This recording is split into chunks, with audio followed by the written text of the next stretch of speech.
So the island of Dr. Moreau was universally panned. Everyone involved was unhappy. And it's rarely, if ever, talked about almost 30 years later. I mean, the behind-the-scenes stories are those of legends. Director Richard Stanley losing his grip and being fired early on to filming, being replaced by John Frankenheimer. Lead star Rob Morrow basically walked off set. Kilmer being such a horrid person that his scenes and character were changed while being prematurely killed off. And of course, Marlon Brando, who happened to be in the darkest point of his life and seemed to troll the higher-ups, and his experience on set was, something else. It's a wild story, and if interested, there's a must-watch documentary, Lost Soul, the doomed journey of Richard Stanley's Island of Dr. Moreau. But what if I told you, crazy behind-the-scenes drama aside, that movie isn't half bad. Like a weird, trippy interpretation to the madness of splicing beast and man. So today in The Black Sheep, I'll explore the good, the bad, and how in the end, the weirdness of the island of Dr. Moreau may actually work in its favor.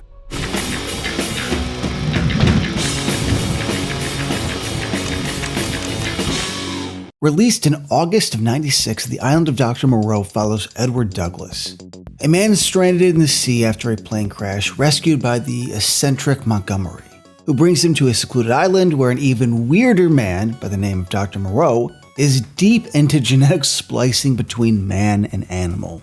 And yes, expect spoilers going forward. I'm here mostly to defend this thing, but I think I should clarify. Island of Dr. Moreau's thematics barely work on a surface level. They don't even try to dig deep enough when exploring the dangers of playing God and the ethics of scientific experimentation. But here's the thing. Based on the perfect shitstorm that occurred behind the scenes, what we actually got was a strange amalgamation of 20 ideas, all manifesting themselves into an uncanny experience that is 100% entertaining. And I truly believe the backlash on Island of Dr. Moreau is carried over through learned pop culture bashing. I'd put this in a very similar camp alongside, let's say Congo. You know, tonally odd, ambitious yet foolish, and a fantastic ride throughout.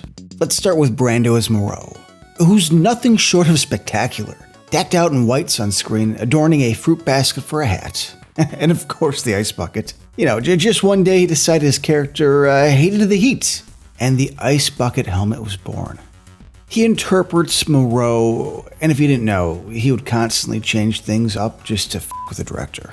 But he interprets Moreau as this old, silly hippie who is a scientific genius, but like if he was also your gay uncle that would smoke a joint with you on Christmas Eve. The cult leader aesthetic works. He's clearly kind and giving, but he firmly believes the process to achieving perfection no matter what, and feels this relieves him of any moral burden. I mean, most of these creatures' lives must be hell.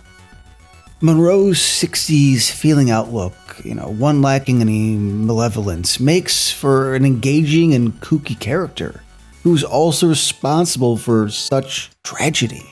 And 90% of the time he has a mini deformed creature by his side, mimicking his every move. And in this specific instance, this is 100% Marlon Brando's idea. It is oddly brilliant. You think I'm fucking with you?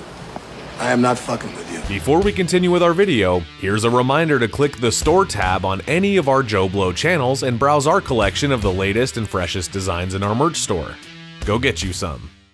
Right here, where Douglas loses it at the fact that there are actually man-beasts. And Moreau assumes his bewilderment is because of his sunscreen-drenched appearance.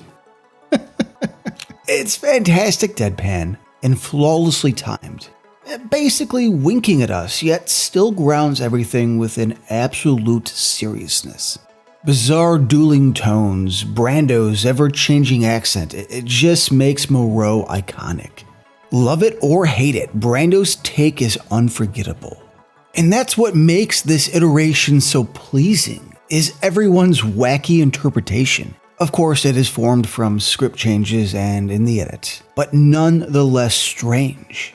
So Douglas is our surrogate, experiencing everything alongside us. You expect a man, not of science, but of politics to fear what Moreau created. How do you think the lead would act? Would it be a man that's a natural coward, one that must look inside and eventually man up when the time comes? Or maybe slightly more sinister, a man willing to play the game, but willing to screw over any and everyone to get the upper hand and escape? David Thewlis takes Douglas as a man in a constant state of confusion that fluctuates between nihilistic and humorous. You just about catch him laughing at the situation of taking these beasts seriously. Like life momentarily broke him. This is the most outrageous spectacle. It would be absurd to experience. And of course, Val Kilmer closes out the trifecta, giving us Montgomery, the drug addict medical assistant who is just vibing the entire time. I know he was a douche on set, and this just may be a on-screen manifestation of his inflated ego. But goddamn if he doesn't completely own it. I forgot how hilarious and nonchalant Montgomery was on this last rewatch, sabotaging the communications with style. Not without this, you don't. And not feeling Douglas's incessant need to leave. Him mimicking Moreau, high as a kite, handing his stash out to the mutant beasts. To one of my favorite reactions. It's a serious story told in an unintentional, absurdist way. And real quick, I will say, I wish Fairuza Balk had more to do. She's always a cool actress in everything she's in, but I know here she just doesn't get enough. I understand it's probably has a lot to do with the, hackneyed, cut-up version we see. But the thing, I wish people kind of discussed more is that the hybrids are played absolutely straight. And it's what holds us together, the balance between the wacky and the sane. For limited screen time, characters like Sayer the Law add a reasonable argument for Moreau's hit-or-miss success. Also, he's played by Ron Perlman. And if you didn't know that, you could never unsee it now. Mark Dacascos says, "Lo my, makeup here looks fantastic, and as the first introduced wild beast, he leaves an impression." Azazello, great Kiwi actor, Temuera Morrison, and Marco Hofschneider's kind and hopeful Maling. Stan Winston Studios does a great job considering the constantly changing script and the core hybrid mutants still hold up, in a way unique practical effects do. And the late-stage villain? The mutants are perfectly within their right to revolt, but I do really enjoy Moreau, Douglas, and Montgomery. So, I'm going to say villainish. Highness Wine, late great Aussie Daniel Rigney, has a strong presence and personality to lead a coup. As goofy as things get, there is a tangible sense of danger. And director John Frankenheimer, who's an old school workman, shot this well. It has a good sense of scope, beautiful landscapes, and energetic blocking. The flaws are the script and tone, but this is a solid cut that came from a total disaster. It flows, hits the plot beats, and has fun along the way. The Island of Dr. Moreau is a flick that wears its strangeness on its sleeve. From the start, Marlon Brando just gives zero f***s and channels his inner Andy Kaufman for his eccentric performance. Kilmer's erratic attitude to the creature designs, and the infamous hell of a production. Island of Dr. Moreau is a testament to the unpredictability of filmmaking. Its bizarreness, both intentional and accidental, produced an entertaining 90s sci-fi epic that, for all of its failures, was a moment in time. From a dead era of movie making and the Frankenstein creations that sometimes came from it.